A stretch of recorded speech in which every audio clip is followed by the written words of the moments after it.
Hello everyone, in this video we're going to look at bonds with detachable stock warrants. So sometimes company issue bonds with the rights to to participate in equity. For example, stock warrants allow the bondholders to purchase stocks.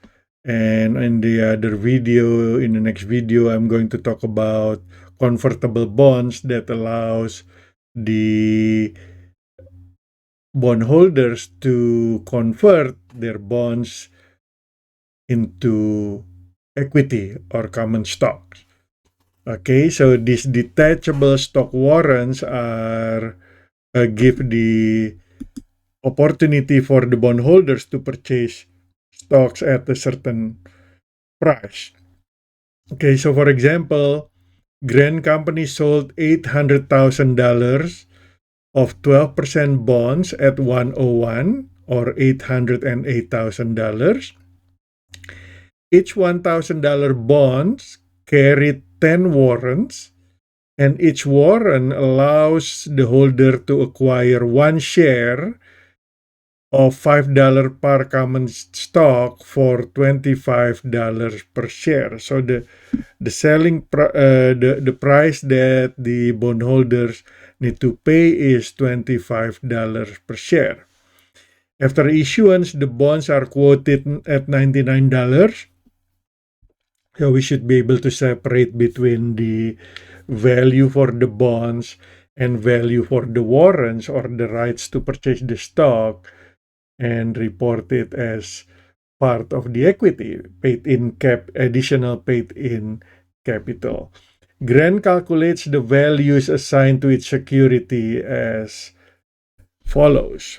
So the bonds has a face value of 800,000,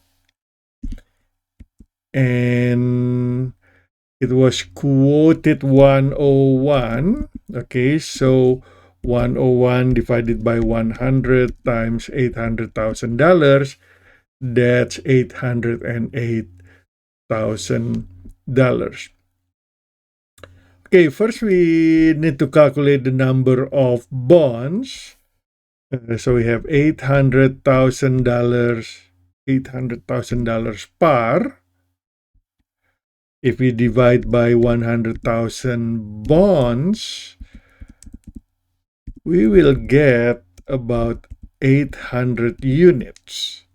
That's not in dollar, that's in number of bonds, 800. And the number of warrants,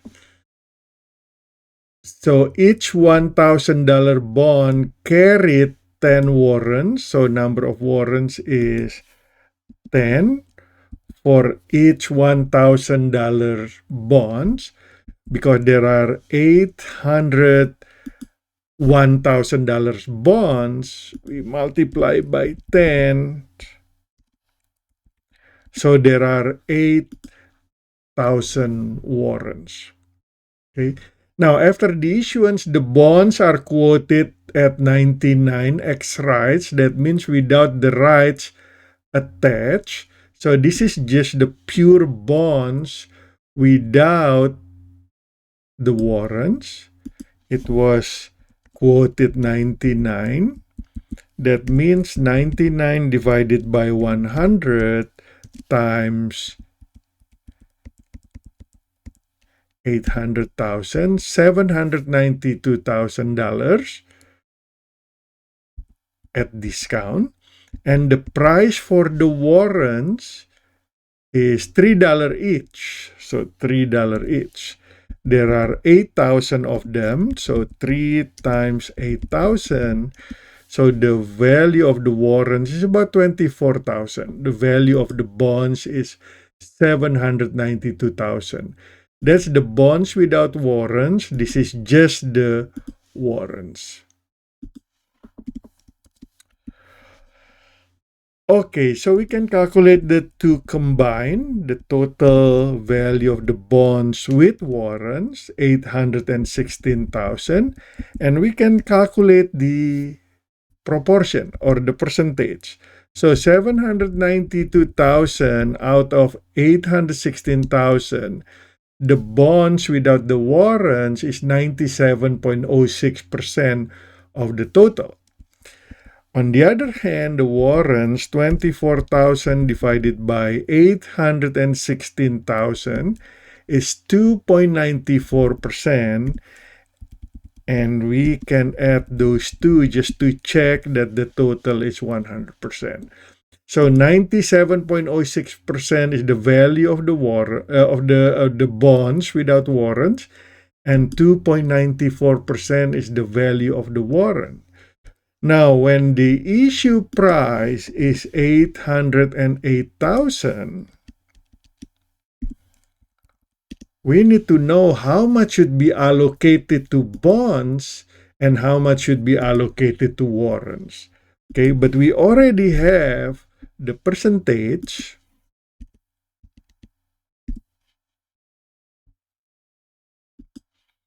So we can calculate the allocation. 784,235.29 should be allocated to bonds.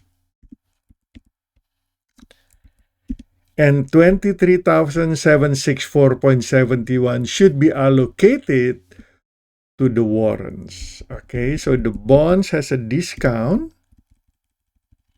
of the face value minus that allocated amount.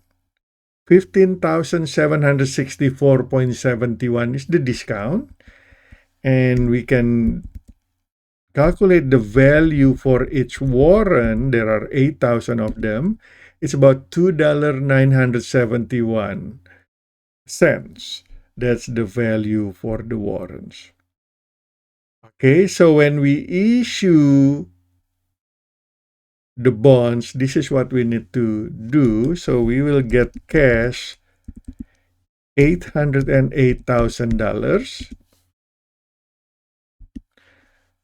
Okay, and this is the bonds payable, which is $800,000 par value. And then we have discount on bonds payable.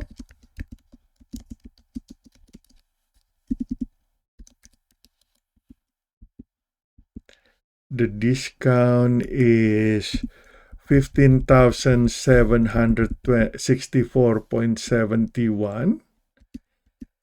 And then the common stock warrants. And this should be part of the additional paid-in capital in the equity. And the amount is 23,764.71. Okay, so that's how we record the issuance. Now, let's take a look at the situation where 500 of the warrants are exercised. The exercise price is 20. Oops, let's put this common stock warrants first. So we have this 23,764.71. Okay, so now the exercise price is $25. Let me check. Yeah, one share of $5 par common stock for $25 per share. Warrants exercise is 500 because the warrants, one warrant can buy one stocks. So the common stock issue will also be 500 and the par value is $5. Okay, so let's make it smaller here so we can see. So the exercise of 500 warrants is going to be cash that we get from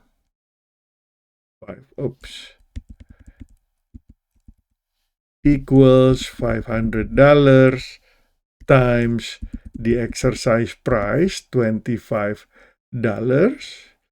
And we are going to issue common stock which is at par times 500 shares. Okay, and then we have additional paid in capital from common stock.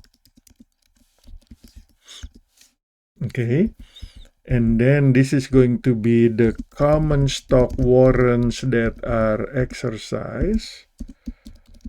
There are 500 of them, and we multiply that by the price here, $2.971. $2.971. Okay.